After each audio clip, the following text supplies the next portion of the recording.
Assalamualaikum warahmatullahi wabarakatuh. Selamat siang kepada Bapak Sparta selaku dosen pengampu pengantar manajemen risiko. Lalu selamat siang juga kepada teman-teman semua. Di sini kami dari kelompok 2 akan mempresentasikan mengenai foreign exchange risk, yang mana masing-masing dari kami beranggotakan 4 orang. Untuk anggota yang pertama yaitu ada Regina Fania Esterlita dengan NIM 2019-12-11-022, dengan NIM 2019-12-11-016. Lalu ada Muhammad Ariel Budiman dengan NIM 2019-12-11-036. Yang ketiga ada Rudi Perdana dengan NIM 2019-12-11-022, dan yang terakhir ada saya sendiri, Alisa, dengan NIM 2019-12-11-040. Next. Untuk materi yang pertama ini akan disampaikan oleh saya sendiri, yaitu mengenai foreign exchange risk. Pertama-tama kita harus mengetahui terlebih dahulu definisi dari resiko valuta asing. Resiko valuta asing atau falas merupakan resiko yang disebabkan oleh perubahan kurs valuta asing di pasaran yang tidak sesuai lagi dengan yang diharapkan, terutama pada saat dikonversikan dengan mata uang domestik. Dikonversikan di sini maksudnya adalah diganti dengan mata uang domestik atau ditukar. Contohnya terdapat pada tanggal 10 Maret tahun 2006, untuk $1 itu dengan nilai rupiahnya 9.400. Sedangkan untuk tanggal 30 Maret 2006, $1 senilai 9.550 rupiah. Maka kenaikan $1 Amerika Serikat selama 20 hari dari tanggal 10 Maret sampai tanggal 30 Maret yaitu sebesar Rp150.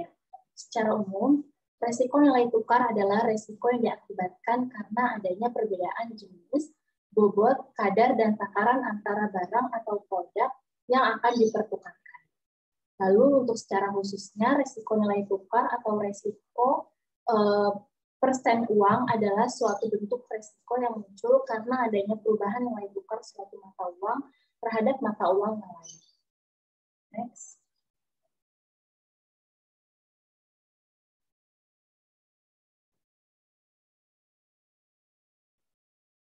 Globalisasi industri jasa keuangan Amerika Serikat berarti bahwa semakin tereksposnya pada risiko valuta asing atau foreign exchange. Risiko falas dapat terjadi sebagai akibat dari adanya perdagangan mata uang asing yang membuat pinjaman mata uang asing seperti pinjaman dalam pound untuk sebuah perusahaan. Membeli sekuritas yang diterbitkan di luar negeri atau obligasi emas mata uang pound Inggris atau obligasi euro dalam pemerintahan Jepang. Atau juga dapat menerbitkan utang dalam mata uang asing yaitu sertifikat pound sebagai sumber dananya. Risiko valuta asing dari satu peristiwa terbukti pada tahun 2015 ketika suatu bank, pialang, dan juga investor individu kehilangan ratusan juta dolar setelah lonjakan yang tak terduga dalam franc Swiss yang mengguncang pasar valuta asing.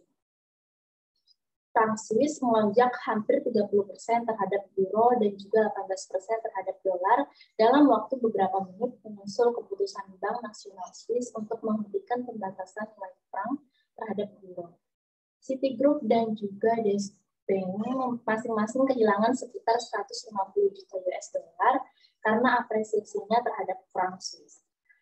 Barclays memperkirakan kerugian mencapai puluhan juta dolar. Lalu FXCM perusahaan ini dalam broker valuta asing retail utama Amerika Serikat mengalami kerugian terbesar dan harus diselamatkan dengan pendanaan darurat sebesar 300 juta US dollar dari perusahaan investasi Leucadia National Corporation. Secara umum, pada tahun 2015, penguatan dolar mengurangi keuntungan bagi perusahaan yang aktif secara internasional. Misalnya pada IBM yang mengalami penurunan pendapatan sebesar 5% karena adanya tren valuta asing. Demikian pula untuk perusahaan Coca-Cola yang mendapatkan sebagian besar penjualannya dari luar Amerika Serikat yang mengalami penurunan pendapatan pada tahun 2015 sekitar 7% karena dolar Amerika Serikat menguat relatif terhadap mata uang asing. Next.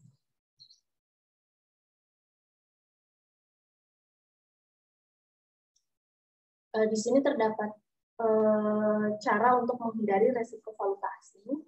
Dalam situasi era globalisasi sekarang, aktivitas keuangan tidak lagi mengenal batas atau borderless, sehingga memungkinkan berbagai pihak bisa terlibat dalam kondisi yang menguntungkan serta merugikan. Lembaga keuangan, khususnya perbankan, adalah pihak yang paling signifikan menerima pengaruh atau dampak resiko dari kondisi ini.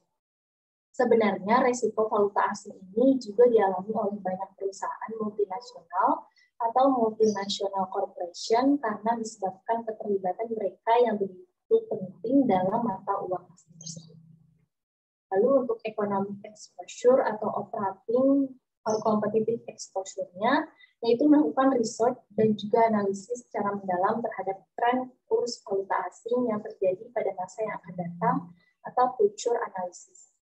Mengkajinya dalam bentuk hubungannya dengan kondisi dari ekspor serta impor dan juga pada kondisi jangka panjang. Next.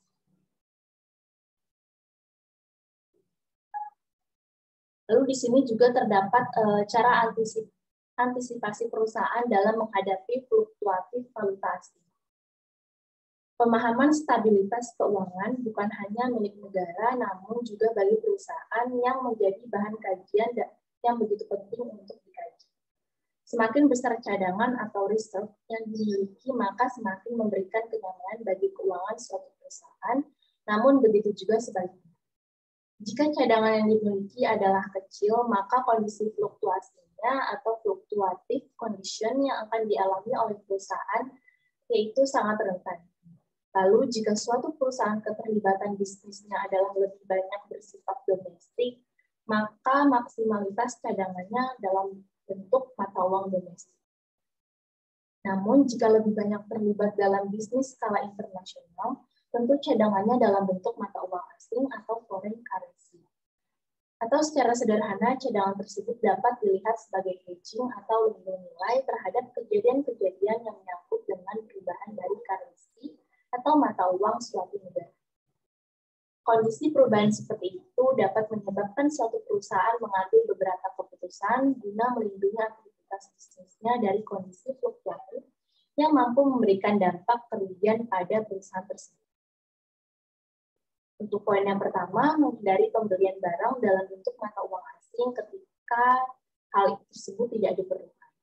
Lalu untuk poin yang kedua, menghindari pembelian barang baru walaupun harganya rendah, karena dalam kondisi mata uang asing yang bersifat fluktuatif, memungkinkan barang tersebut kembali mengalami penurunan yang jauh lebih murah seiring dengan penurunan nilai mata uang asing. Jika ada barang di gudang yang memiliki nilai jual tinggi di pasaran dan jumlah barang tersebut dianggap tidak efektif, maka artinya daripada tersimpan dalam jumlah yang banyak di gudang sementara perusahaan membutuhkan dana, maka ada baiknya barang tersebut dijual serta digantikan dengan barang lain, namun barang tersebut memiliki nilai jual yang tinggi. Next.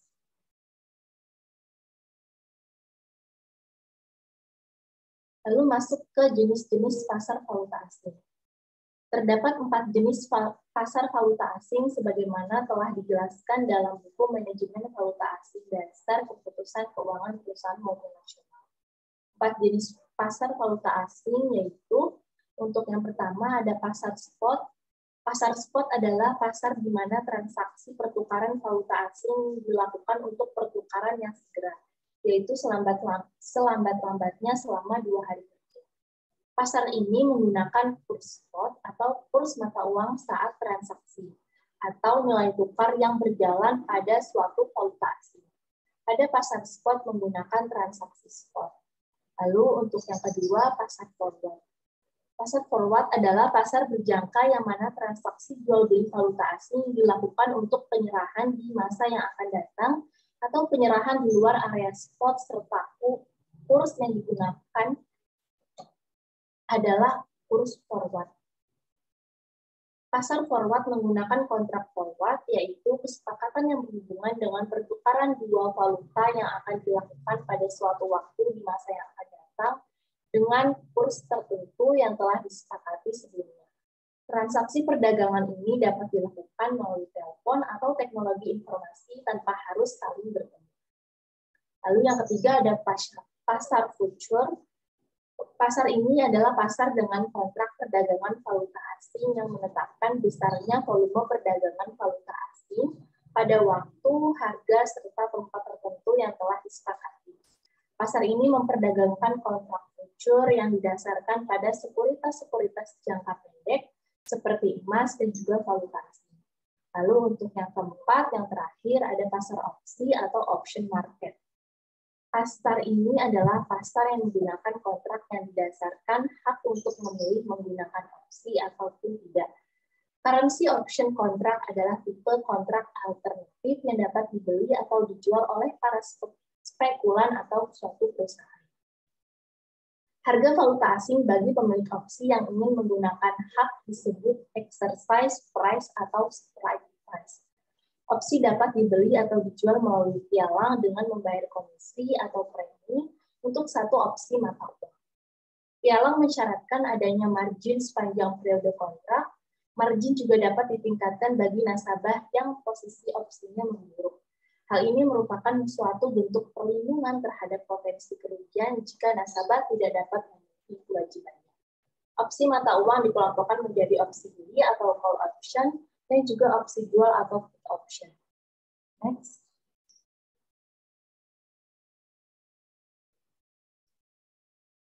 Yang selanjutnya ada fungsi pasar valuta asing. Menurut buku Pasar Keuangan Internasional, terdapat 3 fungsi pasar valuta asing. Berikut untuk fungsinya, untuk yang pertama yaitu transfer daya beli. Fungsi utama dari pasar valuta asing adalah transfer daya beli dari suatu negara ke negara lain dan dari satu mata uang ke mata uang lain. Fungsi clearing internasional yang dilakukan pasar valuta asing berperan penting dalam memfasilitasi perdagangan internasional dan juga pasar modal. Lalu untuk fungsi yang kedua yaitu sebagai pemberian kredit perdagangan internasional yang sebagian besar tergantung pada fasilitas kreditnya. Eksportir mungkin mendapatkan kredit pra pengiriman dan pasca pengiriman. Fasilitas kredit tersedia juga untuk eksportir. Lalu untuk fungsi yang ketiga yaitu penyediaan fasilitas lindung nilai pasar valuta asing yang menyediakan fasilitas hedging atau lindung nilai. Hedging mengacu pada perlindungan risiko ekspor dan juga menyediakan mekanisme bagi eksportir serta importir untuk melindungi diri terhadap risiko fluktuasi nilai tukar. Adapun fungsi pasar valuta asing dirangkum sebagai berikut, yaitu mempermudah proses pertukaran valuta asing dan pemindahan dana dari satu negara ke negara yang lain, sehingga memungkinkan terjadinya clearing internasional. Yaitu untuk yang kedua sebagai penyedia kredit. Yang selanjutnya, pasar valuta asing mempermudah pelaksanaan perjanjian atau kontrak jual beli dengan sistem kredit. Lalu yang selanjutnya juga dapat membatasi risiko. Selanjutnya, pasar valuta asing memberikan kemungkinan hedging, yaitu membatasi risiko terhadap kemungkinan adanya perubahan harga. Spekulasi, yaitu dalam pasar valuta asing, seseorang dapat melakukan spekulasi, menerima dan juga mencari risiko untuk mendapatkan suatu keuntungan. Next.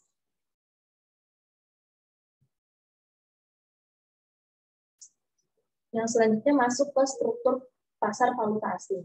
Berdasarkan buku Ekonomi Moneter, struktur pasar valuta asing merupakan perkembangan dari fungsi bank komersial, yaitu membantu nasabah dalam melaksanakan perdagangan internasional. Jika pasar valuta asing ditinjau dari segi struktur pasar, maka struktur pasar valuta asing merupakan contoh struktur pasar persaingan sempurna. Karena di pasar ini terdapat banyak penjual dan juga pembeli dari suatu produk yang homogen. Perdagangan mata uang dilakukan selama 24 jam dalam satu hari, mengikuti gerak matahari dalam mengelilingi dunia. Perdagangan valuta asing global dibagi menjadi 3 segmen pasar utama. Untuk yang pertama yaitu dari zona Asia sampai Australia yang terdiri dari kota Sydney, Tokyo, Hong Kong, Singapura, dan juga Bahrain dengan waktu mulai dari 07.00 sampai dengan 14.00 waktu Indonesia Barat. Lalu untuk poin yang kedua ada dari zona Eropa yang terdiri dari Zurich, Frankfurt, Paris, Basel, Amsterdam dan juga London dengan waktu mulai 13.00 sampai dengan 23.00 waktu Indonesia Barat. Lalu untuk yang ketiga, ada dari zona Amerika Utara yang terdiri dari New York, Montreal, Toronto, Chicago, San Francisco, dan juga Los Angeles dengan waktu mulai 19.30 sampai dengan 04.00 waktu Indonesia Barat. Pasar valuta asing dapat dipandang sebagai pasar dua lapis. Lapisan pertama adalah pasar grosir atau antar bank, dan juga lapisan kedua adalah pasar retail atau klien. Partisipan dalam pasar valuta asing dibedakan menjadi 5 kelompok, yaitu untuk kelompok yang pertama ada dari bank internasional, lalu yang kedua nasabah bank, yang ketiga dealer non-bank, yang keempat pialang valuta asing, dan yang terakhir ada bank-bank sentral. Next.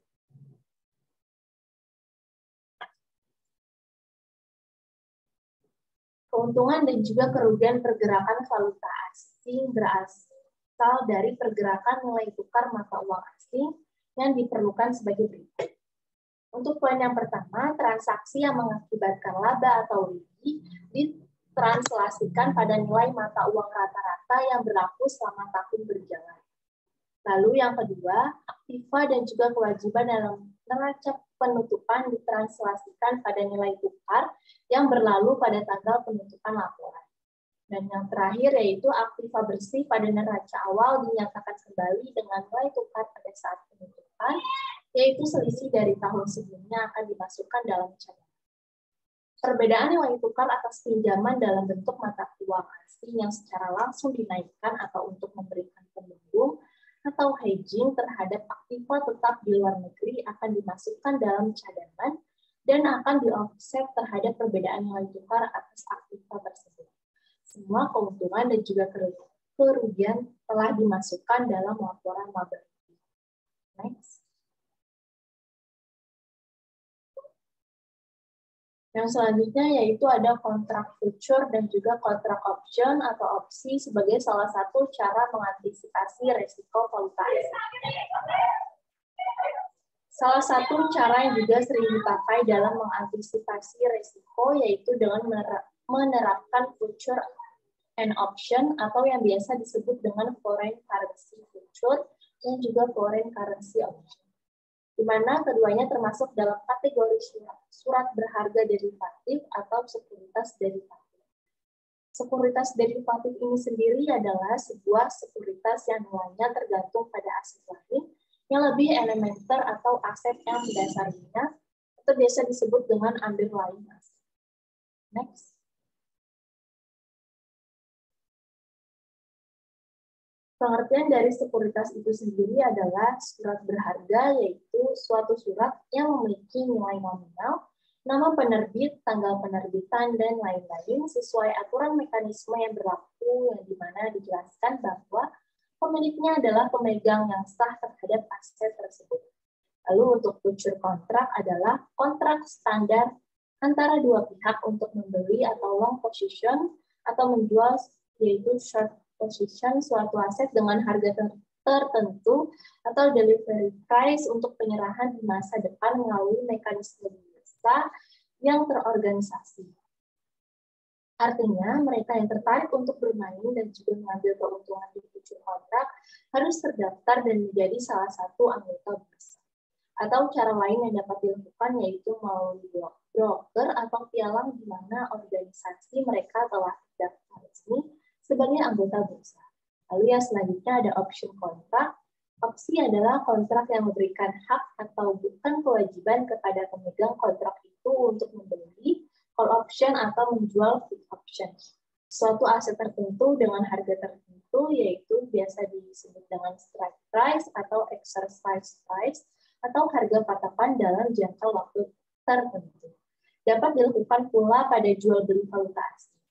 Option merupakan hak untuk membeli atau menjual suatu valuta asing pada harga yang konstan per unit untuk suatu periode tertentu sampai dengan tanggal jatuh temponya. Next.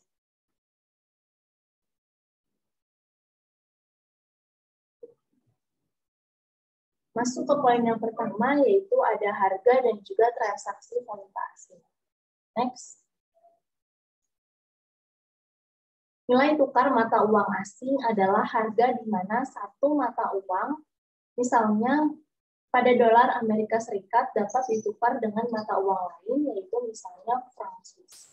Pada tabel 13 strip 1 mencantumkan nilai tukar antara dolar Amerika Serikat dan juga mata uang lainnya pada pukul 16.00 waktu standar timur pada tanggal 15 Juni tahun 2015. Nilai tukar akan dicantumkan dalam dua cara, yaitu dolar Amerika Serikat yang diterima untuk satu unit mata uang asing yang ditukarkan, atau kutipan langsung dalam bentuk US dollar atau USD 1. Next.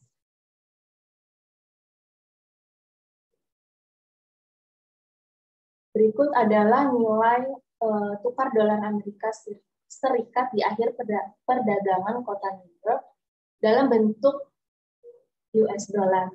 Untuk negara atau mata uangnya ada dalam Amerika, lalu Asia Pasifik, Eropa, serta Timur Tengah atau Afrika. Next. Transaksi valuta asing.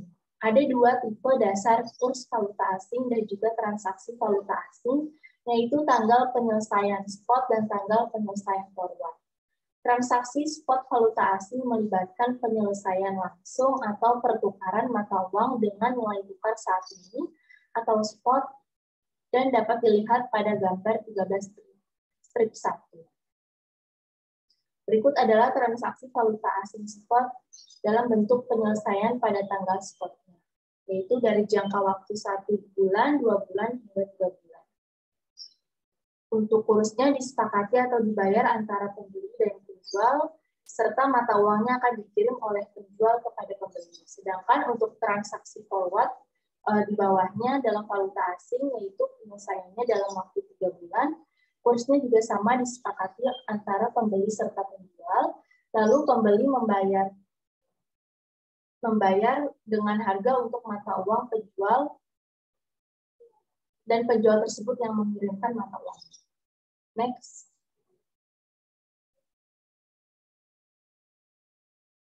Transaksi spot bisa dilakukan melalui divisi devisa bank umum atau pedagang valuta asing yang bukan bank.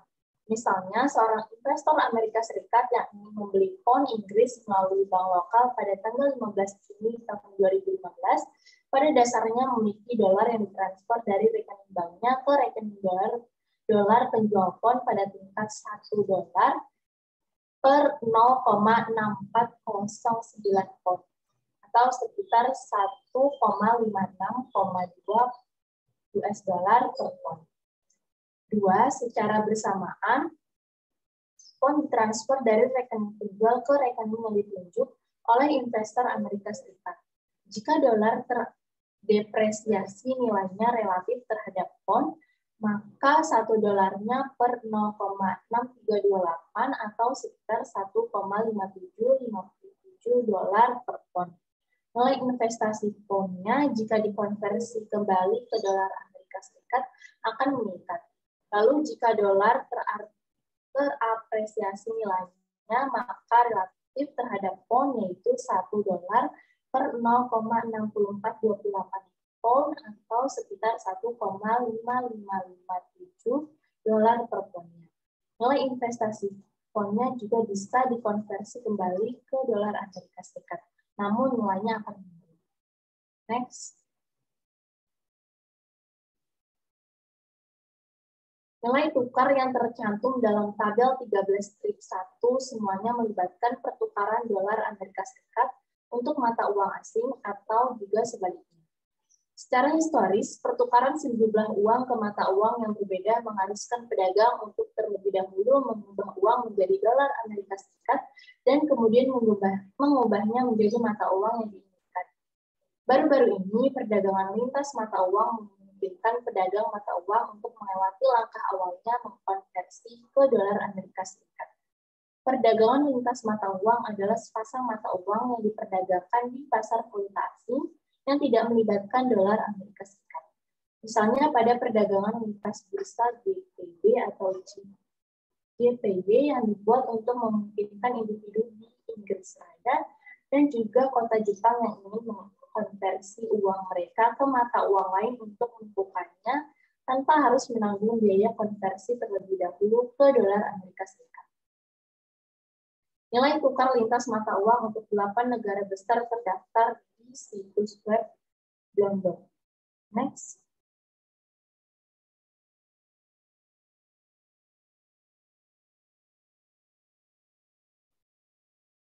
Apresiasi mata uang suatu negara atau kenaikan nilainya relatif terhadap mata uang lain berarti bahwa barang-barang negara tersebut lebih mahal bagi pembeli asing dan juga barang asing yang lebih murah bagi penjual asing. Semuanya konstan. Jadi, ketika mata uang suatu negara terapresiasi, produsen dalam negeri merasa lebih sulit untuk menjual barang-barang mereka di luar negeri dan produsen asing merasa lebih mudah untuk menjual barang-barang mereka kepada pembeli dalam negeri. Sebaliknya, depresiasi mata uang suatu negara atau penurunan nilainya relatif terhadap mata uang lain berarti barang negara tersebut menjadi lebih murah bagi pembeli asing dan barang asing menjadi lebih mahal bagi penjual asing. Contohnya terdapat pada gambar 13/2 yang menunjukkan pola nilai tukar antara dolar Amerika Serikat dan beberapa mata uang asing dari tahun 2003 hingga Juni tahun 2015. Perhatikan dalam perubahan signifikannya di nilai tukar mata uang asing tersebut dari tahun 2003 di nilai tukar mata uang asing relatif terhadap dolar Amerika Serikat selama krisis keuangan. Antara bulan September tahun 2008 dan pertengahan tahun 2010, nilai tukar melewati 3 tren. Selama fase pertama dari September 2008 hingga Maret 2009, dolar Amerika Serikat terapresiasi relatif terhadap sebagian besar mata uang asing atau mata uang asing yang terdepresiasi relatif terhadap dolar. Karena investor mencari tempat berlindung yang aman di sekuritas Treasury Amerika Serikat. Lalu untuk fase kedua dari Maret 2009 hingga November 2009, sebagian besar apresiasi dolar relatif terhadap mata uang asing berbalik arah karena kepercayaan dunia kembali. Antara November 2009 dan Juni 2010, negara-negara terutama yang berada di zona euro mulai mengalami depresiasi relatif terhadap dolar. Next.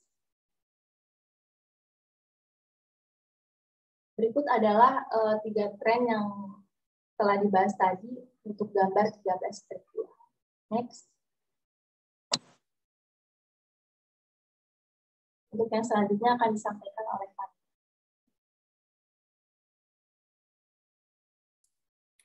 Selanjutnya, resom atau dolar menguat relatif terhadap euro. Di tengah kekhawatiran tentang euro karena masalah di berbagai negara Uni Eropa, seperti Portugal, Irlandia, Islandia, Yunani, dan Spanyol yang disebut TIIGS dari Juni 2010 sampai Agustus 2011. Kekhawatiran tentang Eropa agak mereda dan pemerintah AS berjuang untuk meloloskan undang-undang yang memungkinkan peningkatan plafon utang nasional yang akan memungkinkan negara untuk menghindari potensi gagal bayar utang negara AS. Dolar terdepresiasi terhadap banyak mata uang asing sampai kenaikan ragu utang dipisahkan pada 2 Agustus 2011. Meskipun ada penurunan peringkat utang AS oleh Standard & Poor's pada 5 Agustus 2011, akibat ketidakmampuan Kongres AS untuk bekerja untuk menstabilkan situasi defisit utang AS dalam jangka panjang. Dolar kembali terapresiasi relatif terhadap sebagian besar mata uang asing pada periode setelah Agustus 2011 karena kekhawatiran meningkatnya masalah di Eropa, termasuk kemungkinan pembubaran euro dan pengusiran Yunani dari UE, mendorong investor untuk kembali mencari tempat berlindung yang aman di AS surat berharga. Next.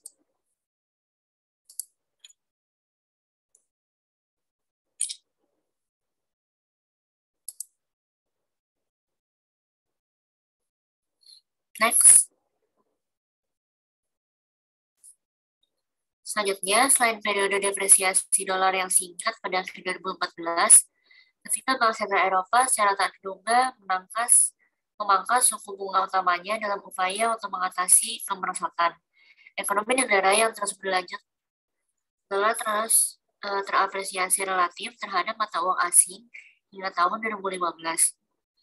Perhatikan juga menurun nilai franc Swiss atau SFR relatif terhadap dolar AS pada Januari 2015. Seperti disebutkan dalam pengantar bab ini, Swiss National Bank mengizinkan franc Swiss untuk mulai mengambang relatif terhadap euro pada Januari 2015. Penurunan tersebut relatif singkat, dampaknya terhadap nilai tukar CHF atau US dollar. Namun karena pada bulan Februari nilai tukar kembali ke level sebelum Januari. Next.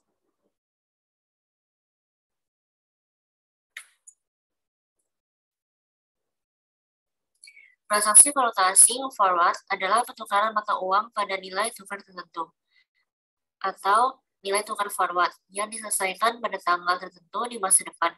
Seperti yang diilustrasikan pada gambar 13.1, contohnya adalah perjanjian hari ini pada waktu 0 untuk menukar dolar dengan pound dengan nilai tukar tertentu atau maju 3 bulan di masa depan. Kontrak berjangka biasanya ditulis untuk periode 1, 3, atau 6 bulan.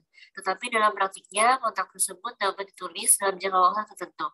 Misalnya dari tabel 13.1, kurs spot dolar AS ke euro pada 15 Juni 2015 adalah 1.128,5 atau kurs spot euro untuk dolar AS adalah 0,8862. Sedangkan kurs forward 1 bulan adalah 1,1289.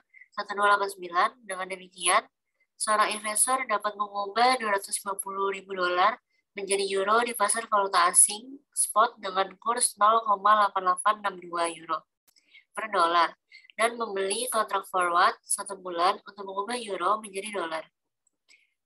Investor akan memiliki $250.000 dikali 0,8862 yaitu 221.550 pada tanggal 15 Juni 2015. Pada akhir bulan, investor akan mengkonversi 221.550 ke dolar dengan kurs forward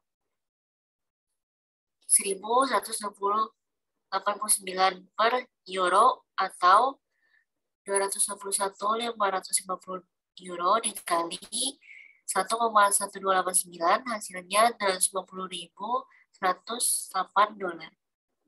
Next.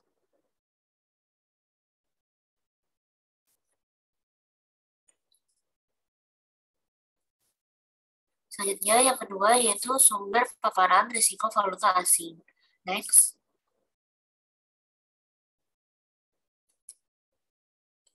Bank komersial terbesar di negara ini adalah pemain utama dalam perdagangan dan transaksi mata uang asing. Dengan bank pusat uang besar seperti Citigroup dan JP Morgan Chase juga mengambil posisi signifikan dalam aset dan kewajiban mata uang asing. Pada bab 15 tentang risiko pasar, di mana kita melihat pada metode perhitungan risiko pada kontrak valuta asing. Otak perspektif industri menunjukkan beberapa masalah yang dipertimbangkan JP Morgan Chase dalam mengevaluasi risiko asingnya. Tabel 13.2 menunjukkan nilai dolar yang beredar dari aset dan kewajiban luar negeri bank-bank AS untuk periode 1994 hingga Maret 2015.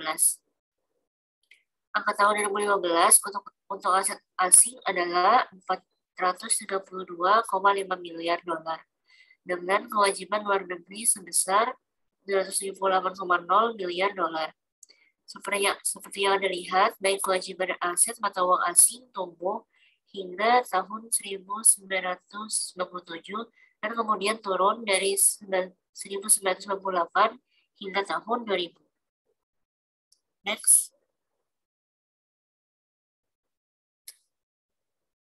Berikut adalah tabel 13.2 liabilities to an asset from foreign reported by banks in the United States payable in foreign currency in million of dollar end of period.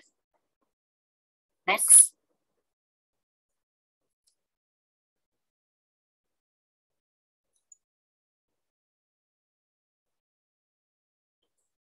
Krisis keuangan di Asia dan Rusia pada tahun 1997 dan 1998 dan di Argentina pada awal tahun 2000-an kemungkinan menjadi alasan penurunan aset dan kewajiban asing selama periode ini.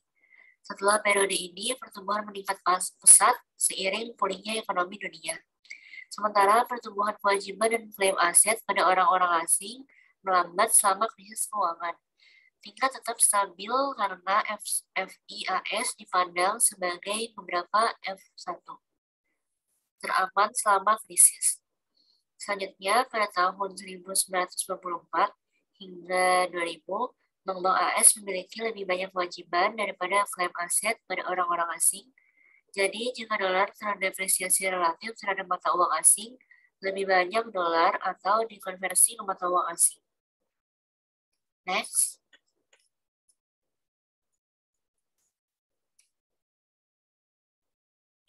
Dibutuhkan untuk melunasi kewajiban dan bank-bank AS akan mengalami kerugian karena risiko nilai tukar mata uang asing. Namun, kebalikannya terjadi pada tahun 2005 hingga 2015, yaitu karena dolar terdepresiasi atau mengapresiasi relatif terhadap mata uang asing. Bank-bank AS merugi dari ekspor valuta asing mereka. Next.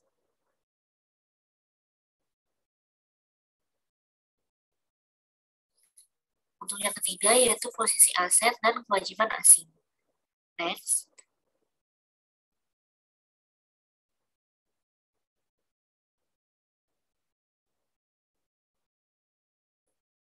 Risiko dan lindung nilai, karena seorang manajer tidak dapat mengetahui sebelumnya berapa nilai tukar spot pound atau dolar pada akhir tahun. Ketidakseimbangan portofolio atau strategi investasi di mana F1 memiliki net long 100 juta dolar dalam pound atau 62,5 juta berisiko. Pada prinsipnya, seorang manajer FI dapat lebih mengontrol skala exposure FX-nya dalam dua cara utama. Yang pertama yaitu ada on-balance sheet hedging, yang kedua ada off-balance sheet hedging. Next.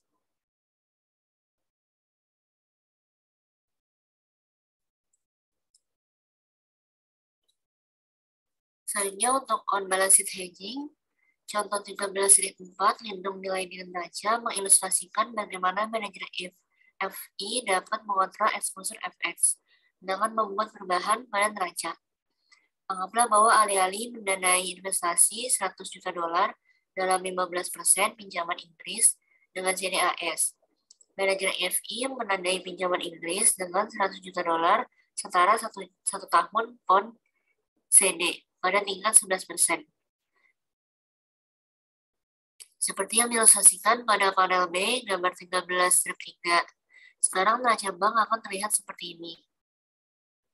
Untuk mempertimbangkan profitabilitas FI atau spread antara pengembalian aset dan biaya dana di bawah dua skenario. Pertama, ketika nilai pound terdepresiasi terhadap dolar sepanjang tahun dari 1,60 dibagi 1 menjadi 1,45 dibagi 1.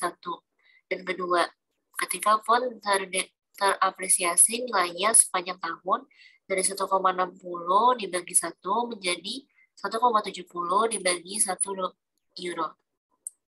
Next.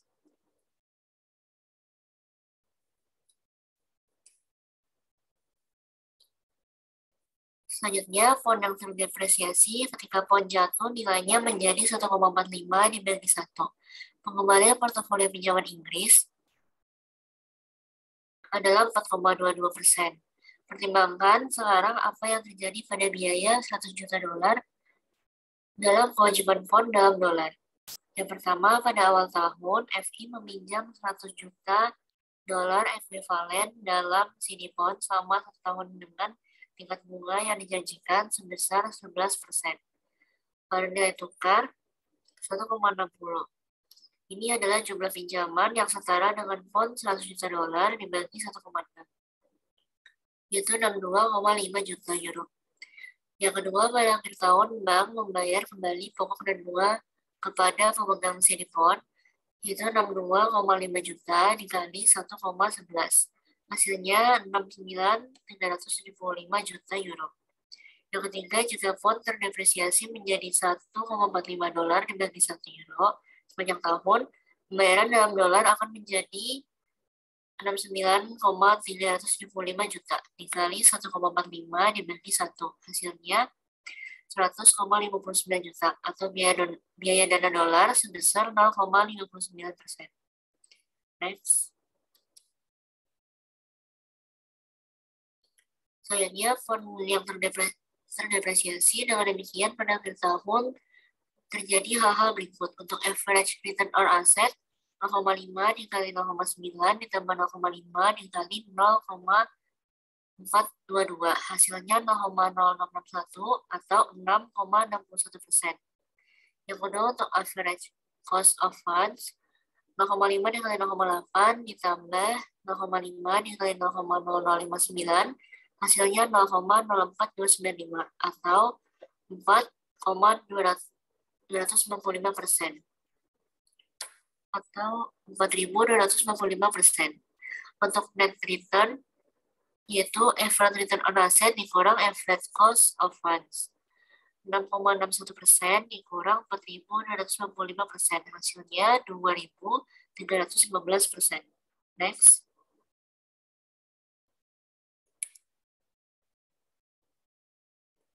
Selanjutnya, ketika pound terapresiasi sepanjang tahun dari 1,60 dibagi 1 menjadi 1,70 dibagi 1. Pengembalian pinjaman Inggris sama dengan 22.198. Sekarang pertimbangkan biaya dolar CD 1 tahun Inggris pada akhir tahun ketika FIAS harus membayar pokok dengan bunga kepada pemegang CD. Itu 69,375 juta dikali 1,70 dibagi 1, hasilnya 117,9375 juta dolar atau biaya dana dolar sebesar 17,9375%. Di pada akhir tahun untuk rata-rata pengembalian asetnya yaitu 0,11594 atau 15,594%. Untuk biaya dana rata-rata 0,12969 atau 12,969%. Untuk pengembalian bersihnya 15,594 untuk pengembalian bersihnya 2,625%. Next.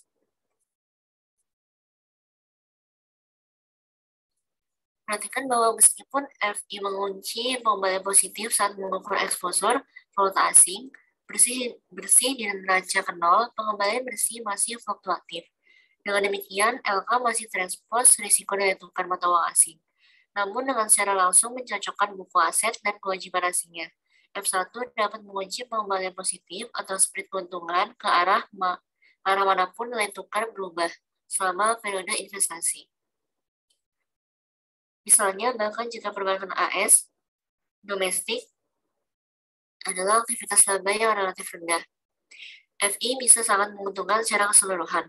Secara khusus itu bisa mengunci spread positif yang besar jika ada antara suku bunga deposito dan suku bunga pinjaman di pasar luar negeri. Dalam contoh, kita terdapat selisih positif 4% antara suku bunga pinjaman 1 tahun Inggris dan suku bunga deposito dibandingkan dengan selisih hanya 1% di dalam negeri. Next.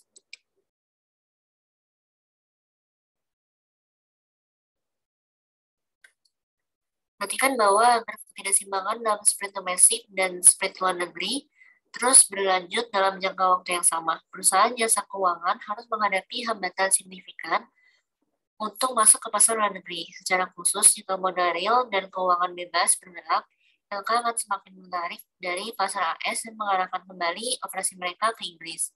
Berkurangnya persaingan akan memperluas spread bunga deposito pinjaman di Amerika Serikat. Dan persaingan yang meningkat akan mengurangi spread Inggris hingga peluang keuntungan dari aktivitas asing menghilang. Kami membahas kemampuan LK dan batasan kemampuan mereka untuk terlibat dalam investasi keuangan dan real lintas batas lebih lanjut di bab 21 ini. Next. Untuk yang selanjutnya akan dibahas oleh teman saya, Ariel. Baik. Terima kasih, Fania. Baik, sekarang akan masuk ke dalam materi hedging dengan forward.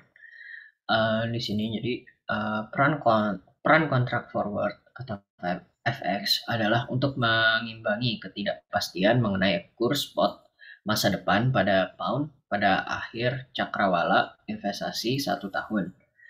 Alih-alih menunggu hingga akhir tahun untuk mentransfer pound kembali ke dolar pada kurs spot yang tidak diketahui, FI dapat membuat kontrak untuk menjual ke depan pendapatan pokok dan bunga yang diharapkan dari pinjaman. Dengan kurs forward yang diketahui saat ini untuk dolar atau pound, dengan pengiriman dana pound kepada pembeli kontrak forward yang terjadi pada akhir tahun. Contohnya ini pada contoh 13.5 hedging dengan forward itu, di sini bisa dilihat, pertimbangkanlah langkah-langkah transaksi berikut ketika FI segera melakukan lindung nilai atas risiko FX dengan menjual hasil pinjaman 1 tahun pound yang diharapkan di pasar forward FX. Diilustrasikan dalam panel C dalam gambar 13.3 tadi. FIAS ini menjual 100 juta US dollar untuk pound pada kurs spot hari ini dan menerima 100 juta US dollar per 1,6 sama dengan itu jadi 62,5 pound 62,5 juta pound. Lalu di sini yang kedua ini FI kemudian segera meminjamkan 62,5 juta pound itu kepada pelanggan Inggris sebesar 15% selama 1 tahun. Lalu FI juga menjual hasil pokok dan bunga yang diharapkan dari pinjaman pound untuk dolar dengan kurs forward hari ini untuk pengiriman 1 tahun. Di sini biarkan nilai tukar 1 tahun ke depan saat ini antara dolar dan pound berdiri di 1,55 US dollar dan per 1 pound, atau dengan diskon 5 sen ke pound spot sebagai persentase diskon. Di sini hitungannya itu 1,5 US dollar itu lalu ada 1,60 US dollar itu dalam kurung yang akan dibagikan dengan 1,6 dan hasilnya itu 3,125%. Di sini berarti pembeli forward pound berjanji untuk membayar 62,5 juta pound untuk yang sebesar 1,15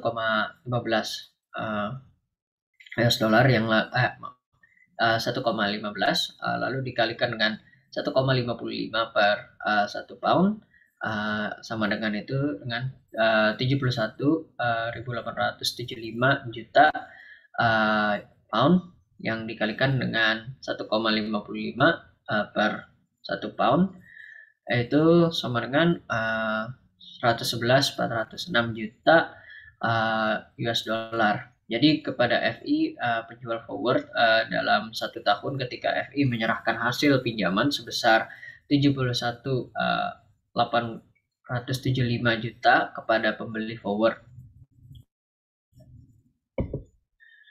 Nah, selanjutnya di sini pertimbangkan langkah-langkah transaksi berikut ketika FI segera melakukan lindung nilai atas risiko FX dengan menjual hasil pinjaman 1 tahun pound yang diharapkan di pasar forward FX. Ini diilustrasikan dalam panel C.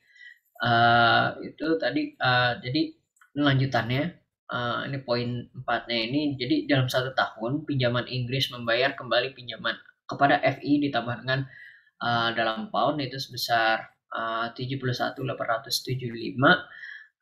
juta pound.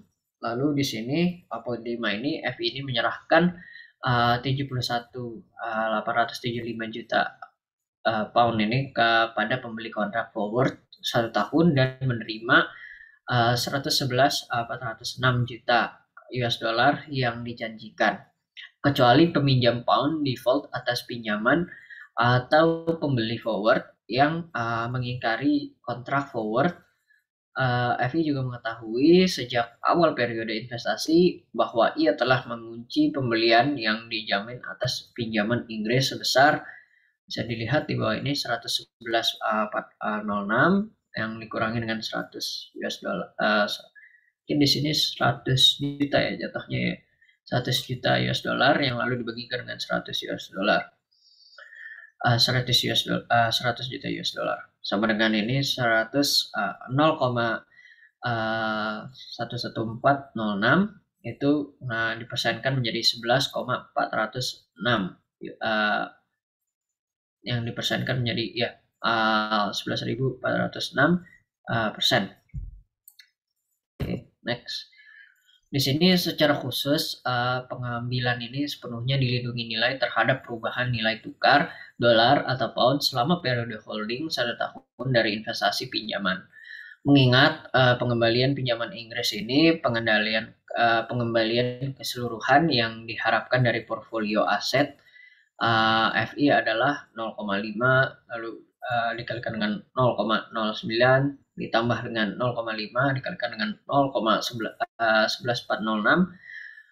yang dihasilkan 0,10203 atau yang dijadikan persen jadi 10,203 atau 10.103 persen. Jadi karena biaya dana untuk CD AS 200 juta US dollar, FI ini diasumsikan sebesar 8%, yang dimana ia telah mampu mengunci spread pengembalian bebas risiko sepanjang tahun sebesar 2.203%, terlepas dari fluktuasi nilai tukar spot antara asing awal pinjaman, investasi, dan repatriasi hasil pinjaman luar negeri 1 tahun kemudian. Lalu di sini ada penggunaan perangkat hedging of balance sheet seperti kontrak forward yang memungkinkan FI untuk mengurangi atau menghasilkan exposure risiko FX tanpa kehilangan transaksi yang berpotensi menguntungkan. Transaksi di neraca ini juga menghasilkan arus kas langsung, sedangkan transaksi di luar neraca menghasilkan arus kas masa depan yang tidak pasti. Selain itu, karena transaksi di neraca sepenuhnya tercermin dalam laporan keuangan, mungkin ada biaya pengungkapan tambahan untuk lindung nilai di neraca. Instrumen lindung nilai di luar neraca telah dikembangkan untuk berbagai jenis exposure risiko. Untuk risiko mata uang, kontrak forward tersedia untuk sebagian besar mata uang pada berbagai tanggal pengiriman. Selain itu, karena kontrak forward dinegosiasikan di atas meja, pihak lawan memiliki fleksibilitas maksimum untuk menetapkan syarat dan ketentuan. Lalu di sini ada posisi aset kewajiban asing multi currency. Banyak lembaga keuangan yang termasuk bank, reksadana, dan dana pensiun memegang posisi aset kewajiban multi mata uang. Adapun portofolio perdagangan multi currency yang diverifikasi di banyak pasar aset dan kewajiban berpotensi mengurangi risiko pengembalian portofolio dan biaya dana. Lalu tingkat bunga nominal satu periode itu RI pada sekuritas pendapatan tetap di negara tertentu memiliki 2 komponen utama. Komponen pertama ini tingkat bunga real ini mencerminkan permintaan dan penawaran sektor real yang mendasari dalam mata uang tersebut. Lalu yang kedua ini, komponen kedua ini tingkat inflasi yang diharapkan mencerminkan jumlah tambahan permintaan pemberi pinjaman bunga dari peminjaman untuk mengkompensasi pemberi pinjaman untuk erosi nilai pajak atau real dari dana yang mereka pinjamkan karena inflasi harga barang yang diharapkan selama periode pinjaman. Nah, di sini secara formal ya, rumusnya sama pengertian dari rumusnya ini. Jadi RI sama dengan RRI ditambah dengan IEI, yang dimana RI ini adalah nominal interest rate in country. Jadi kayak nominal nilai nominal tingkat bunga nominal di suatu negara tersebut. Lalu ada di sini ada real RRI ini real interest rate in country. Jadi di mana bunga tingkat suku bunga yang real di suatu negara tersebut Dan di sini ada ini apa? Expected one period inflation rate in country. Jadi ini adalah inflasi yang yang diekspektasikan pada suatu periode pada sebuah negara. Oke, lanjut.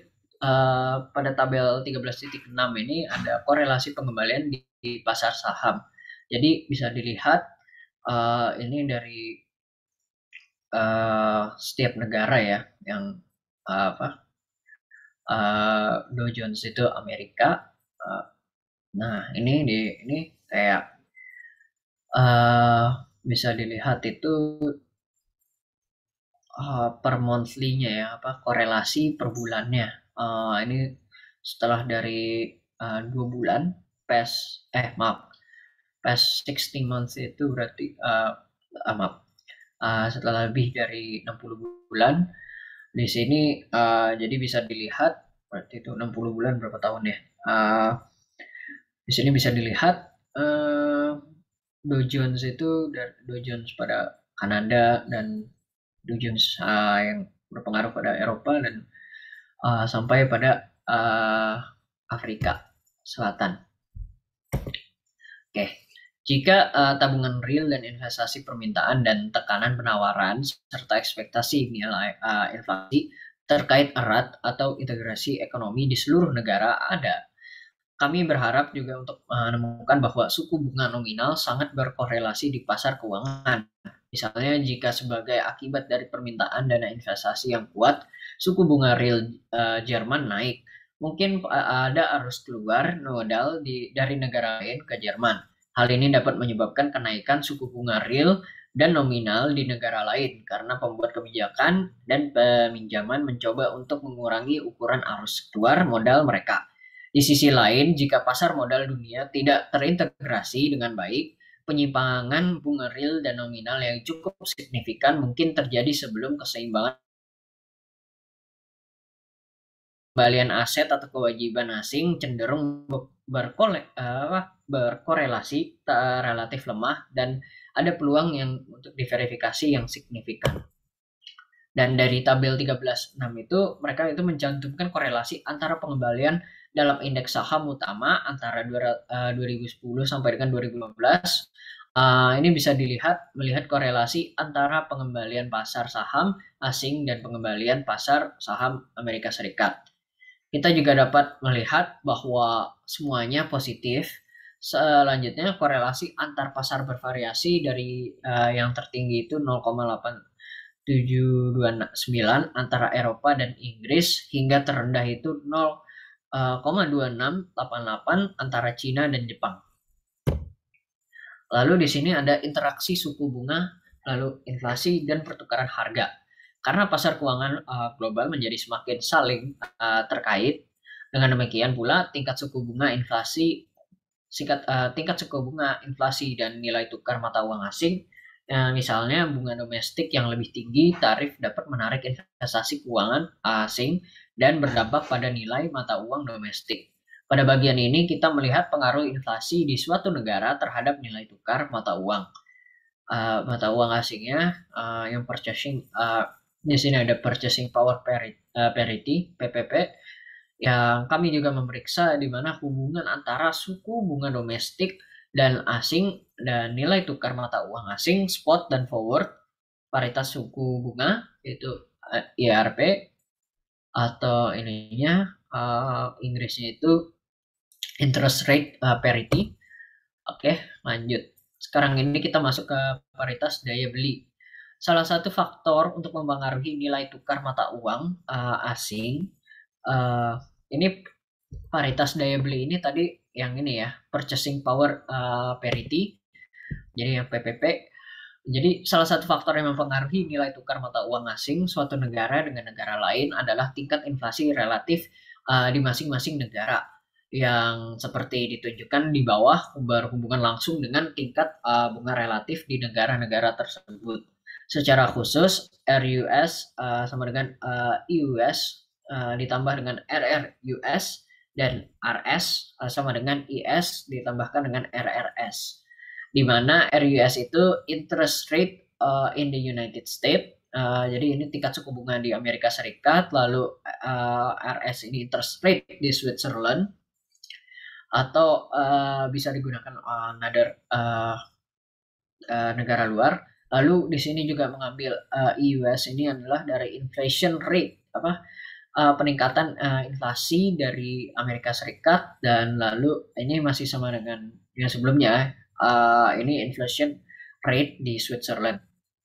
Lalu kita menggunakan real rate yang dari Amerika, real rate dari bunga Amerika Serikat dan real rate dari Switzerland. Dengan asumsi tingkat bunga real atau tingkat preferensi waktu sama di seluruh negara RRUS sama dengan RRS.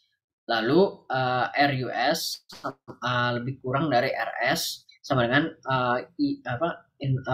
ini tadi inflation rate US-nya ini kurang dari dikurangi dengan inflation di Switzerland. Spread suku bunga nominal antara Amerika Serikat dan Swiss mencerminkan perbedaan tingkat inflasi antara kedua negara. Nah, masih dalam ini ya, PPP tadi yang paritas, power purchase parity. Jadi ketika tingkat inflasi relatif dan tingkat suku bunga yang berubah, nilai tukar mata uang asing yang tidak dibatasi oleh peraturan pemerintah juga harus menyesuaikan untuk memperhitungkan perbedaan relatif dalam tingkat harga, tingkat inflasi antara kedua negara. Salah satu teori yang menjelaskan bagaimana penyesuaian ini terjadi adalah teori paritas daya beli PPP. Menurut PPP ini nilai tukar mata uang asing antara dua negara menyesuaikan untuk mencerminkan perubahan tingkat harga masing-masing negara atau tingkat inflasi dan secara implisit pada suku bunga.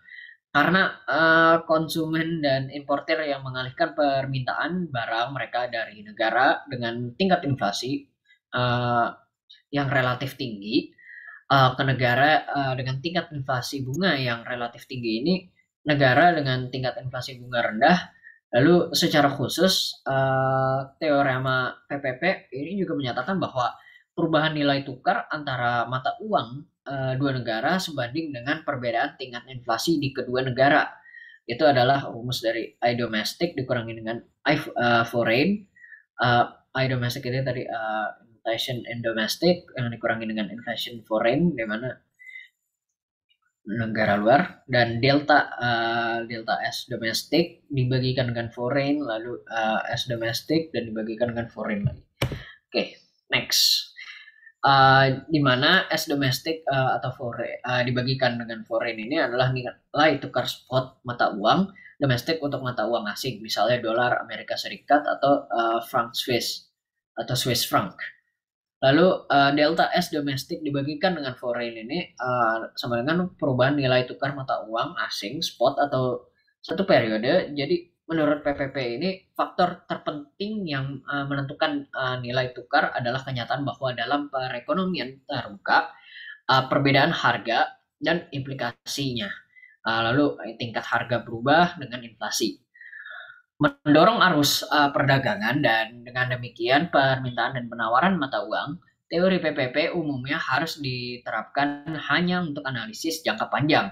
Menurut PPP ini perbedaan harga dan hasil perubahan arus perdagangan serta permintaan dan penawaran mata uang pada titik tertentu akan menyamakan daya beli mata uang. Ini sering membutuhkan waktu beberapa tahun untuk terjadi. Lalu ada teorema paritas tingkat bunga atau IRP, interest rate parity, yang telah mereka bahas di atas, bahwa risiko pasar spot valuta asing dapat dikurangi dengan mengadakan kontrak valuta asing berjangka. Secara umum, kurs spot dan kurs forward untuk mata uang tertentu berbeda. Misalnya nilai tukar spot antara pound Inggris dan dolar Amerika Serikat adalah 1,5602 pada tanggal 15 Juni 2015, yang artinya 1 pound dapat ditukar pada hari itu dengan 1,1 US dollar 5602. Lalu namun Kurs forward 3 bulan antara dua mata uang adalah 1,55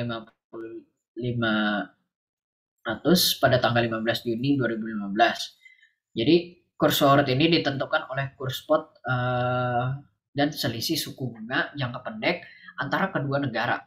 Hubungan khusus yang menghubungkan nilai tukar spot suku bunga jangka pendek ini dan nilai tukar forward digambarkan sebagai teorema paritas suku bunga atau IRPT, di mana di sini Inggrisnya itu interest rate parity theorem.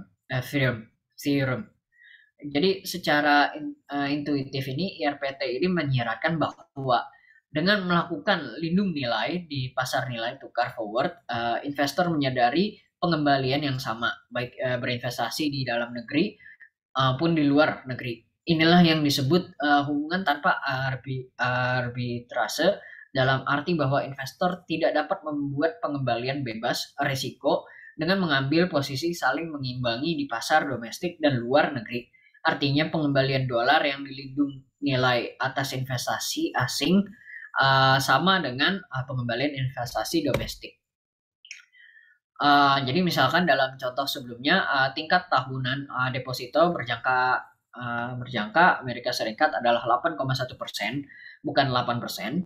Dalam hal ini akan menguntungkan bagi investor untuk menempatkan kelebihan dana di Amerika Serikat daripada deposito di Inggris.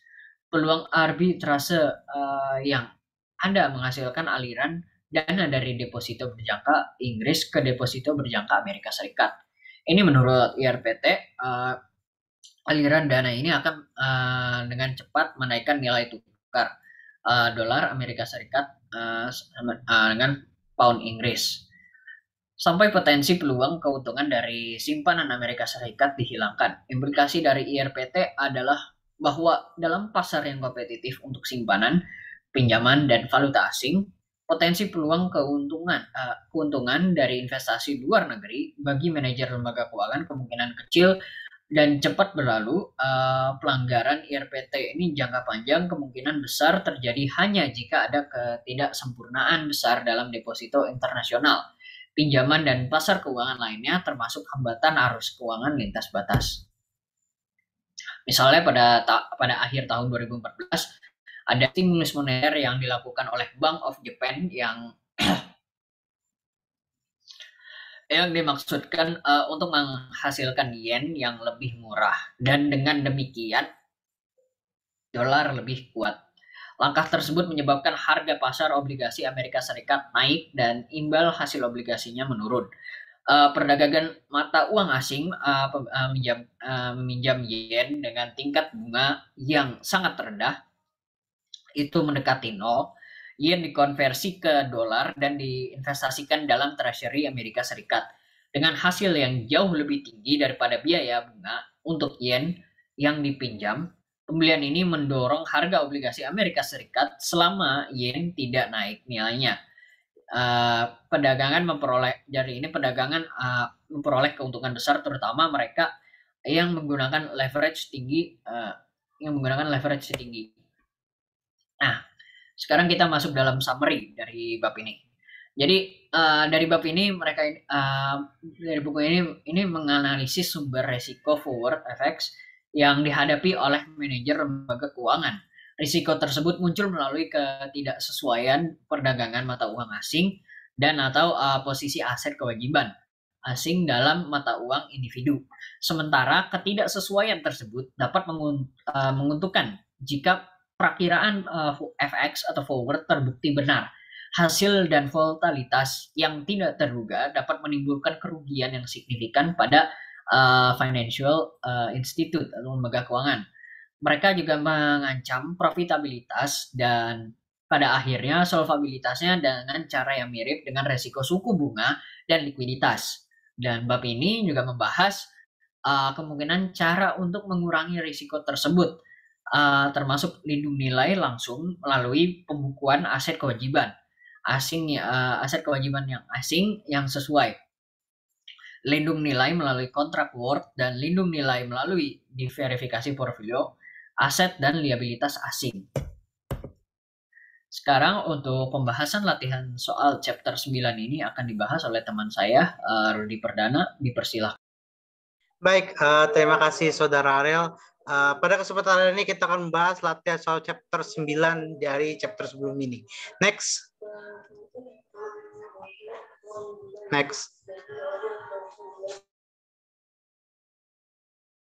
Oke, pertanyaan pertama dari soal nomor 9, chapter 9, di mana di sini kita dapat soal dana pensiun maksimum berupaya menyeimbangkan salah satu portofolio obligasi yang dikelolanya. Dana tersebut telah mengidentifikasi 3 obligasi yang memiliki jatuh tempo 5 tahun yang diperdagangkan dengan imbal hasil jatuh tempo 9%. Obligasi hanya berbeda dalam kupon 7%, 9%, dan 9%. Nah, yang diminta di sini adalah A. Berapa durasi untuk setiap obligasi, dan B. Apa hubungan antara durasi dan jumlah bunga kupon yang dibayarkan, dan rencanakanlah hubungannya. Nah, dari soal ini kita dapat mengetahui bahwa ada 3 obligasi dengan bunga kupon yang berbeda-beda, di mana ada yang 7, 9, dan 11. Ada pula dengan jatuh tempo 5 tahun, dan ada yang diperdagangkan hingga jatuh tempo 9 tahun. Next. Nah, sebelum kita masuk ke dalam penjawaban soal, kita harus tahu dulu di mana durasi itu apa. Nah, di sini durasi itu dalam soal diminta durasi itu adalah mempertimbangkan periode di mana arus kas terjadi dari pinjaman, dan dengan demikian lebih akurat untuk mengukur tingkat sensitivitas aset dan kewajiban daripada jatuh tempo pinjaman. Nah, durasi ini adalah periode waktu aktual yang diambil untuk pemulihan pinjaman dengan mempertimbangkan semua arus kas yang timbul dari pinjaman selama periode tersebut. Nah, rumus kita untuk mencari durasi itu yang pertama itu adalah durasi di mana sigma dari present value tahun sekarang dikali tahun obligasi dibagi sigma dari itu di sigma tambahan dari present value tahun ini. Nah, ini adalah soal kunci kita untuk menjawab soal jawaban dari soal nomor 9 ini. Next.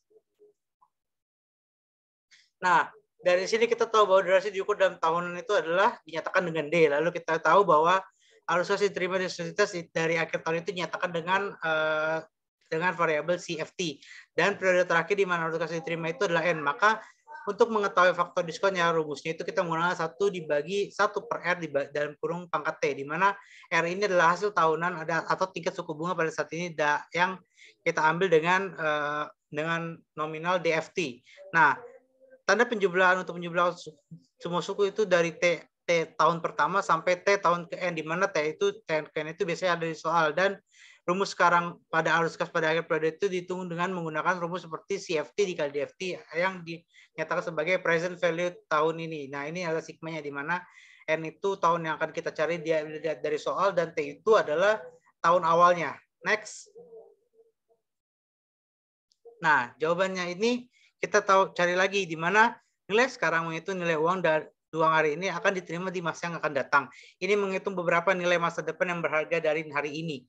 Nah, nilai sekarang itu dapat dihitung dengan menggunakan tabel nilai sekarang atau dengan rumus nilai sekarang. Nah, ini tabel dari nilai sekarang atau rumus nilai sekarang ini kita sudah mempelajarinya di manajemen keuangan. Jadi kita tinggal melihat saja tabelnya.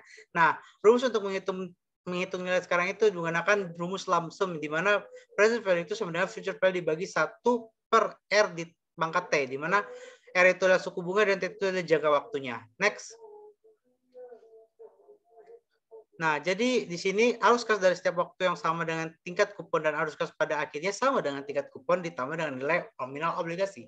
Nah, pertama-tama yang harus kita lakukan adalah menghitung nilai sekarang dari arus kas, dan waktunya ketika dikalikan dengan nilai sekarang dari arus kas. Durasi kemudian dihitung sebagai waktu yang dikalikan dengan nilai sekarang dari arus kas dibagi dengan nilai sekarang dari arus kas. Maka kita menggunakan rumus yang akan menggunakan untuk menghitung kupon, di mana kupon amount itu sama dengan par value of bond dikali kupon rate. Next. Nah, tadi kita sudah mendapatkan kuponnya, yaitu 7%, maka kita tinggal mencari rumus-rumusnya. Nah, di sini kita menggunakan pemetaan yang bersama, di mana kita tadi diminta jatuh temponya adalah 5 tahun, maka kita bikin T-nya itu dari 1 sampai 5. Nah, CF-nya itu cost cash flow-nya, maka kita tahu dari nilainya itu sebesar $1.000. $1.000 dikali 7%. 7% dari mana? Itu adalah tingkat bunganya. Jadi untuk tahun pertama sampai tahun keempat itu masih tetap sama karena itu dia flat. Lalu kemudian di tahun kelima itu dia hanya tinggal ditambah dari bunga ditambah pokok suku bunganya. Jadi ditambah 1.070. Lalu untuk DF-nya ini kita tinggal 1 dibagi 1,9, di mana 1,9 ini adalah dari present value-nya, nilainya. Maka kita tinggal bagi saja 1 dibagi 1,9, hasilnya 0,9174. Nah, untuk tahun pertama itu kan dia rumusnya per pangkat T ya. Nah, kalau pangkat T untuk tahun pertama itu jadi pangkatnya 1, maka hasilnya 0,974. Lalu bagaimana dengan tahun berikutnya? Nah, tahun berikutnya ini akan mengikuti, di mana 1 dibagi 1,09 di dalam kurung pangkatnya adalah tahun berikutnya, misalnya tahun kedua, maka pangkatnya pangkat 2. Lalu untuk tahun ketiga, pangkatnya pangkat 3, dan seterusnya sampai di sini pangkat kelima.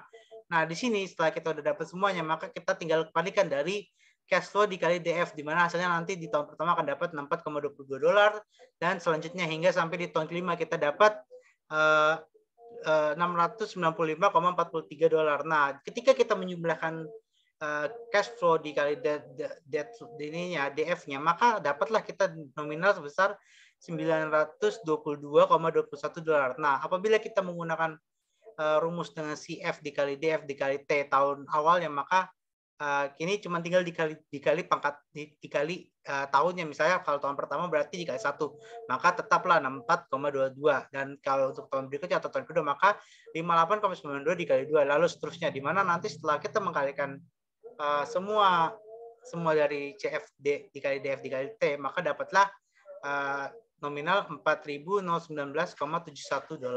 Nah, di sini kita tahu D-nya itu di mana dari 4.000, durasinya itu kita tahu di mana, kita tahu dari 4.019,71 dibagi 922,21, di mana ini coupon value-nya dibagi dengan cash flow-nya, dari hasilnya 4,358 years, atau jadi durasi ikatan dari kupon obligasi 7% ini adalah 4,35, atau kita sebut saja 4 tahun 7 bulan atau 4 tahun 4 bulan lebih kalau kita membulatkannya. Next. Nah, hal serupa juga sama dengan di kupon di yang ke-9, di mana tetap jangka jatuh temponya adalah 5 tahun dengan cuma tinggal mengganti aja 9 persentasenya, di mana di sini kan tadi 1.000 dikali 7, maka di kupon 9% ini maka 1.000 dikali 9%. Nah, hasilnya tetap sama, penjumlahannya tetap sama. Maka didapatlah nanti ketika kita menghitung durasinya, kita dapat dari coupon rate-nya di mana $4.239,7 dan $1.000. Nah, dari itu kita dapat durasinya dengan membagi coupon value dibagi cash flow-nya, dari 4.239,72 dibagi $1.000, hasilnya 4,2397 tahun, atau durasi dari kupon $9 ini adalah 4 tahun 2397, atau kita bisa bulatkan 4 tahun 3 bulan lah kalau misalnya kita membulatkan hal ini dengan logika matematik apabila kita menghitung dengan kalender atau tahun. Next. Nah, hal serupa juga sama dengan kupon di 11%, yaitu cuma tinggal diganti 11, persentasenya diganti 11 dan sisanya masih tetap sama. Lalu kita mencari durasinya dengan membagi kupon rate-nya dibagi dengan cash flow-nya, di mana 4.459,73 dibagi 1.077,79, maka dapatlah 41378, atau kita sebut saja hasilnya 4 tahun 13 atau 13 bulan, atau kita bisa atau 2 bulan lah ini intinya kalau kita membulatkannya. Next. Nah, tadi kita sudah mencari berapa durasinya dari setiap kupon dari 7, 9, dan 11. Sekarang kita akan membahas bagaimana perencanaannya, di mana di sini kita bisa lihat dari grafiknya nih. Di sini kan ada 4,35 sampai 4,2 dan antara 4,2 sampai 4,25, dan yang terakhir sampai 4,41 dan 4,15. Nah, di sini kita menggunakan angka yang genap, di mana 24, 6, 8, 7. Nah, kita mengambil angka ganjilnya di tengahnya. Nah, di sini kita bisa lihat sumbu X ini, sumbu X yang ada di gambar ini, itu yang garis biru itu dia mewakili tingkat kupon dan suku bunga, yaitu suku X itu adalah tingkat kupon dari yang 11% ini, dan ini mewakili durasi dari obligasi, di mana tadi durasinya kan ada 4,3, 4,13 dan seterusnya. Nah, di sini tingkat kupon yang lebih tinggi menunjukkan pembelian awal investasi, dengan demikian durasi obligasi pun menurun dengan kenaikan tingkat kupon. Jika tingkat kupon lebih rendah dari pembelian investasi, maka akan memakan waktu, dan dengan demikian durasi obligasi akan lebih tinggi. Jadi kesimpulannya, ketika kuponnya semakin kecil, maka durasinya semakin panjang. Nah, ketika kuponnya semakin besar, maka durasinya akan semakin kecil. Itu adalah logikanya dari jawaban di perencanaan soal nomor 9 ini. Next. Nah, selanjutnya kita akan bahas soal nomor 10, di mana soal nomor 10 ini diminta sebuah perusahaan asuransi menganalisis 3 obligasi dan menggunakan durasi sebagai ukuran resiko suku bunga. Ketika obligasi tersebut diperdagangkan dengan imbal hasil hingga jatuh tempo 10%, dia memiliki nominal $10.000 dan memiliki 5 tahun hingga jatuh tempo. Obligasi hanya berbeda dengan jumlah bunga kupon tahunan yang mereka bayar, yaitu 8, 10, dan 12%. Yang ditanya itu A, berapa durasi untuk setiap obligasi 5 tahun, dan yang B, apa hubungan antara durasi dan jumlah bunga kupon yang dibayarkan. Ini adalah yang diminta, sama soalnya seperti soal sebelumnya, hanya kita cuma mengganti nominalnya, jatuh temponya, dan persentase kuponnya. Next. Nah, ini adalah jawaban dari 5 tahun dengan nilai par value-nya 1000 dengan kupon rate-nya ketika dia dapat 8, di mana kupon rate 8 ini bisa kita lihat di sini hasilnya dengan rumus ini dapatlah nominalnya 800 dan sama seperti rumusnya yang sebelumnya, cuma ini diganti persentasenya. Nah, dapatlah 9241,84 dan 39568,14. Nah, ketika kita mengetahui berapa durasinya untuk bulan ini, maka kita dapat 39568,14 dibagi 9.241,14, dapatlah 4,2814, atau kita sebut saja 4,3 tahun, di mana kupon ini dilihat dari kupon rate 10%. Nah, ketika kupon rate-nya 12%, maka kita ganti aja angkanya dengan nominal 12%, dengan hasil akan dapatlah nanti hasilnya ketika present value dengan cash value flow per years itu dibagi, dapatlah 41698,65 dibagi $10.000, dapatlah 4,1699 atau 4,62 ketika kupon rate-nya 12%. Nah, ini adalah jawabannya ketika mereka dapat 10% dan 12%. Next. Nah, lalu bagaimana dengan kupon 8%? Nah, ketika kupon 8%, maka kita akan mengubah angkanya aja, di mana angkanya diganti jadi 8% saja. Dapatlah di sini present value-nya dari pengerjaannya sama seperti soal yang sebelumnya. Dapatlah 43,829,17 dan dibagi 10,758,16, maka dapatlah 4,70 atau 4,1 tahun, 1 bulan. Inilah pembulatannya. Nah, ketika itu adalah jawaban untuk soal. Lalu kita ditanya di soal B itu, apa sih hubungan durasi antara bunga kupon yang dibayarkan? Maka kupon yang akan dibayarkan adalah sebagai berikut. Ketika durasinya kuponnya 8, 10, dan 12, maka durasinya akan semakin panjang, dan ketika kuponnya semakin kecil, maka durasinya akan panjang. Ketika kuponnya semakin besar, maka durasinya akan semakin kecil. Nah, di sisi lain, selain juga kuponnya semakin kecil dan akan bertambah durasinya, maka ketika mereka berganti durasi, maka tidak akan ada nilai minus. Nah, ketika kuponnya semakin besar, maka durasinya akan semakin kecil, namun nilai pergantian dari durasinya akan mengalami nilai minus atau pengurangan.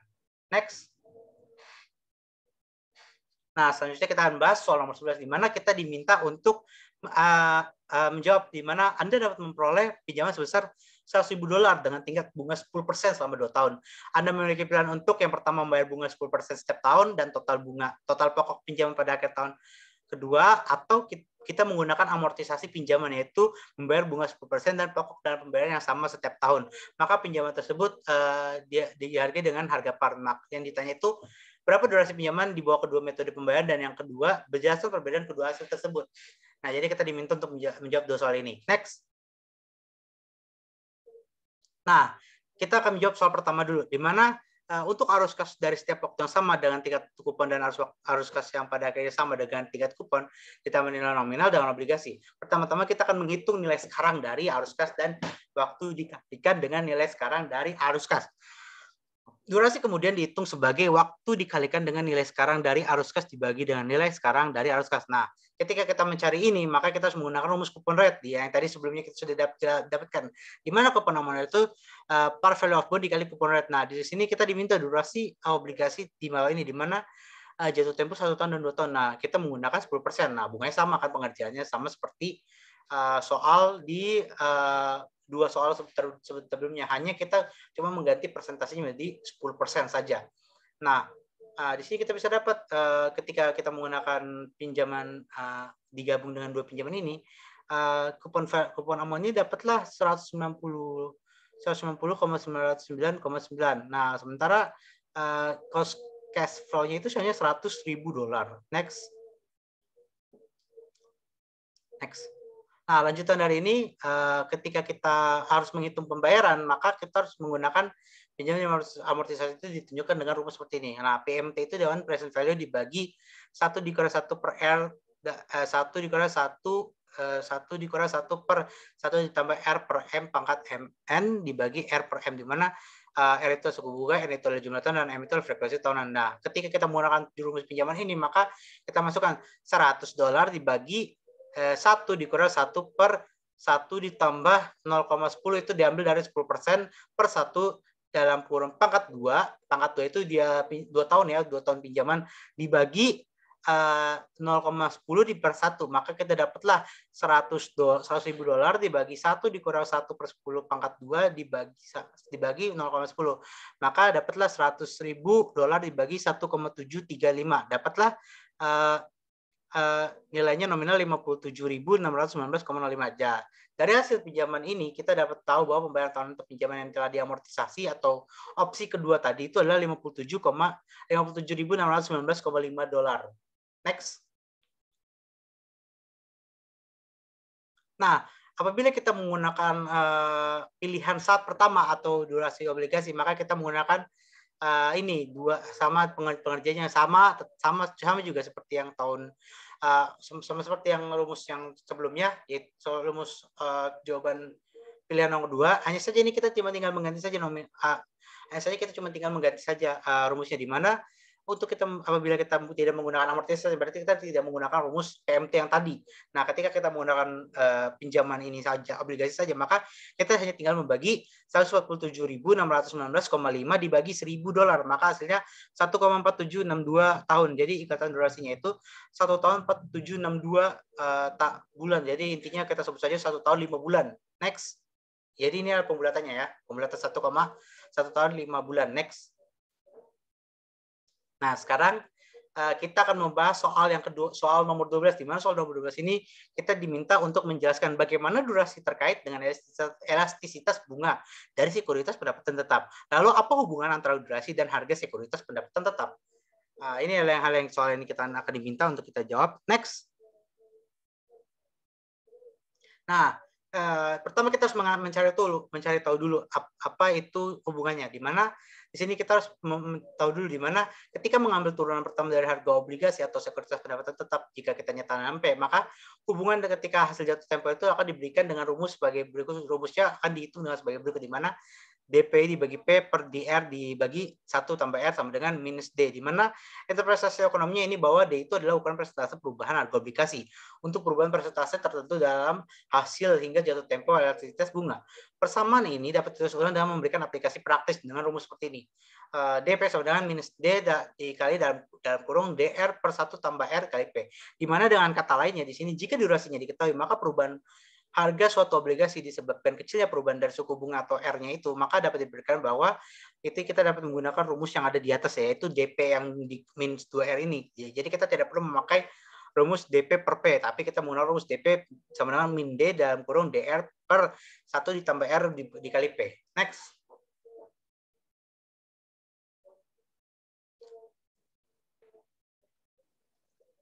Baik, sekian presentasi dari kelompok kami. Kurang lebihnya mohon maaf, semoga bermanfaat. Terima kasih. Wassalamualaikum warahmatullahi wabarakatuh.